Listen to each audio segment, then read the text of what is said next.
Yo, so let's talk some numbers, some boring stuff. I will be having some stuff that's coming out. That's not going to be numbers and stuff, people. And I hope that you stay with me here.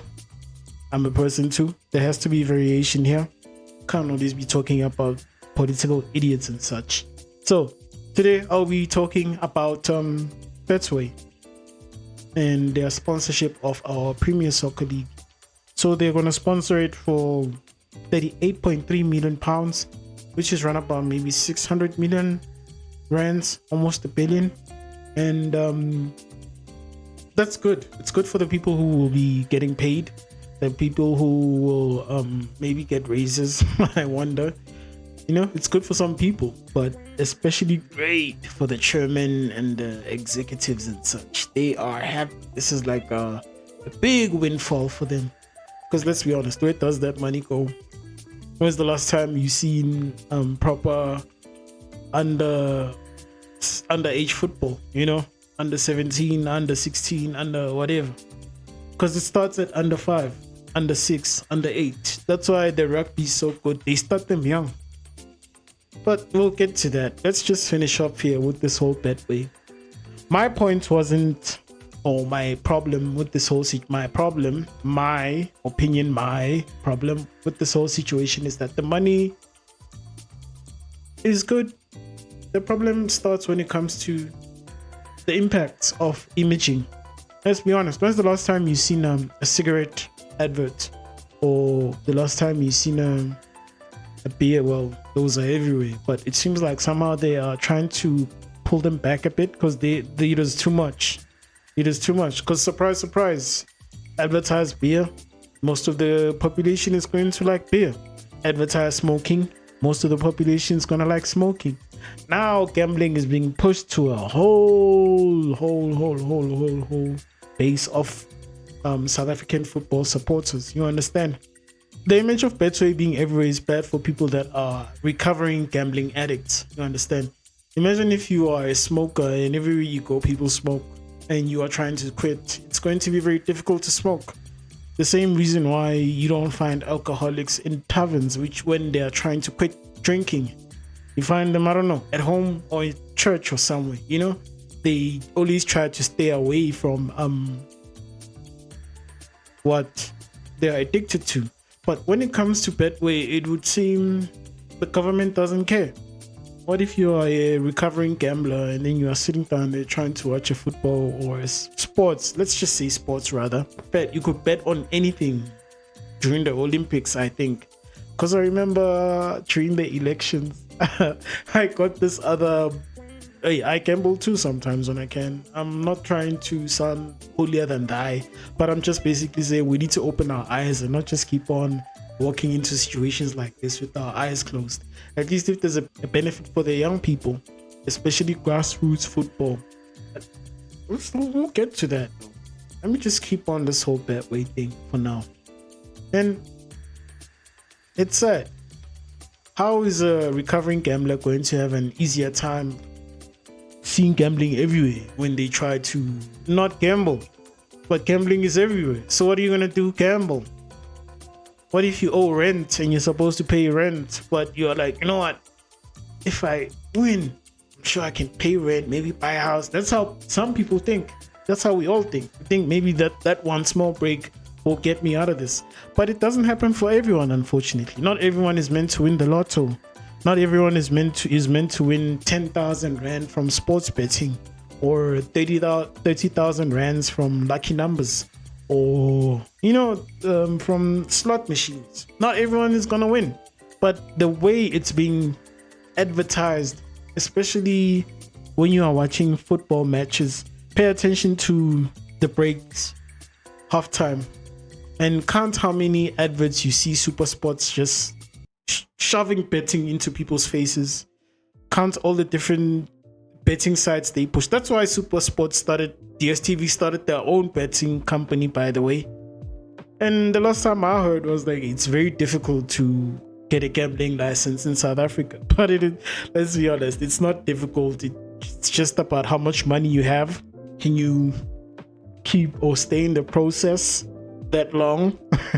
Is all I'll say. So the gambling industry in South Africa will become a trillion-rand business in 2024, and this is according to the Sporting Post. And it says over the past 28 years, from 1995 to 2023, the total gambling turnover in South Africa has grown from 8 billion. 8 billion was a lot of money in 1995, mind you. To 815 billion rands, a rise of 10,087%. 10,087%. That's nuts, writes Robin Bruce. Anyway, the growth of betting has been a rocket ship since the COVID blip in 2020-2021, growing from 326 billion to 815 billion in the past 2 years. Think about that. In just 2 years, the amount of money people use on gambling in South Africa went from 326 billion to 815. If that doesn't blow your mind, I don't know what will. I know I've never seen that much money, but goddamn. Because let's be honest, 815 million rand of it, most of that money is going to stay with the house. The house always wins. Always. The house always wins. So looking at this money and thinking, I could have a chance of winning maybe 1 billion of the... forget it, man. When's the last time you seen someone hit the lotto for 1 billion? It's only the shareholders that are happy about this. Now look at this in comparison to other countries. Like Great Britain has a population of 68 million people. South Africa has a population of 60. Back in 2010, FIFA gave SAFA, the South African Football Federation, 450 million rands. Yo, you know, they could have taken 50 and built 50 stadiums, and not big stadiums. I'm not stupid now. I'm talking about a field, a place to change, and some shutters. Not shutters. What's the word? Bleachers. Not bleachers. Grandstand there. Jesus, these American words just creep into your head sometimes. Yeah, make a grandstand there, maybe for 5,000 people. Or yeah, you know, stuff like that. People that grew up in townships that are very old know how most of the townships that were made back in the day had like stadiums. Now, it's very rare that you find these new RDP developments that have stadiums, like built stadiums, not like a field with poles. I'm talking about a stadium that was built.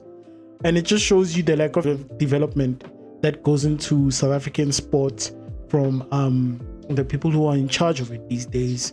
All this money, 450 million rand of it, it went to their pockets, most of it. It didn't go to what it was supposed to do.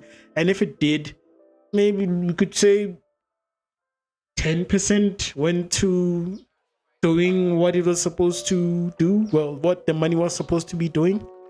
And during this time, we all know who was president. So, you know, it was always no one's fault. Because if there was an inquiry into SAFA as to where this money went, we're just gonna get an attitude of, it's not my fault, it's not my fault, it's not my fault. And we can't say that we won't be surprised when we see that. Will you? I know I won't. Because come on, I've become practically realistic when it comes to these people. I'll say these people because I'm talking about corrupt people. You know? Because let's be honest, 1996 we were ranked higher than Japan and South Korea. Japan and South Korea hosted the World Cup in 2006. They got the same amount of, not the very same amount, but they got some amount of money from FIFA to invest in their grassroots development for soccer. Now look at them. How many South Korean players do you know? How many Japanese players do you know or have seen on TV? Now tell me, when's the last time a South African played at that level? You see? So how are you going to complain about rugby and say there's a lot of white people on the rugby team? Meanwhile, our people can't even run their own sport. Well, what is perceived as their own sport, since it seems like if you like rugby, you are being a pretentious white guy, but you are black. But if you like only football, you are super black. I don't understand that. Because guys, let's be honest, football and rugby was brought here by British colonizers. or settlers or whatever you want to call it. You understand? It's not an indigenous African sport.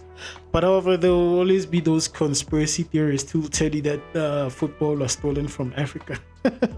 Okay, if you believe that, I won't change your mind. I'm sorry if I laughed and it offends you. You are correct. For you, you are correct. For me, I'll just keep my opinion. Don't fight me over my opinion, because some people, they'll swear at you for your own opinion. And the time you're not even swearing at anyone.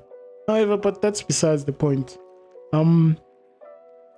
Please like, subscribe, and thanks to everyone who recently subscribed. Hopefully we can keep on growing our community. And as I said before, I won't be doing political and numbers based content. I'll be basically posting what I find interesting, and if that's how we both create a bond, the person watching and the person making the content, I'll still very much like to, I will still enjoy that. I very much will like this English.